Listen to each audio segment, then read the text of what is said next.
tu es au bon endroit. Ruben Mniobe, ça te dit quelque chose? Je le connais certes, mais pas assez. Homme politique indépendantiste camerounais, Ruben Mniobe est né le 10 avril 1913 et abattu par l'armée française le 13 septembre en 1958. Il est surnommé le M. Dopol, le porte-parole. Le jeune Mniobe se politisera grâce au groupe d'études communistes, mis en place à partir de juin 1944 à Yaoundé par l'instituteur communiste Gaston Donat et l'artiste communiste Maurice Méric. Quand bien même, Mniobe ne se réclamera jamais du communisme. Il devient par la suite militant au sein de l'Union des syndicats confédérés du Cameroun, USCC, où il se montrera un organisateur des actions syndicales de premier ordre.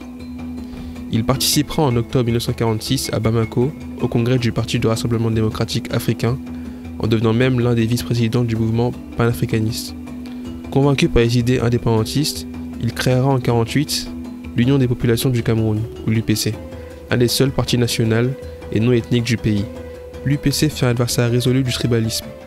Son parti deviendra rapidement le premier parti du Cameroun, malgré la fraude organisée par le gouvernement français, empêcha toujours la cession du parti et de ses principaux dirigeants, de l'institution démocratique de la colonie.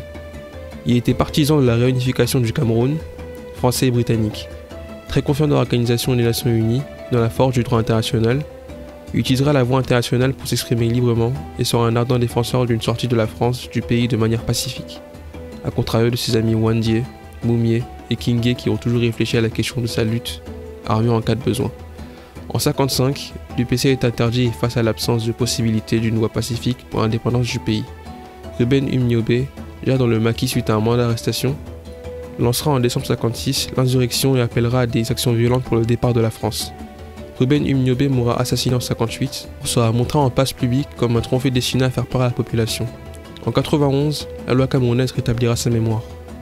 Voilà, maintenant tu en sais un peu plus. Si tu as apprécié notre contenu, t'as Africa sur YouTube, Instagram et Facebook, et aussi sur notre site web.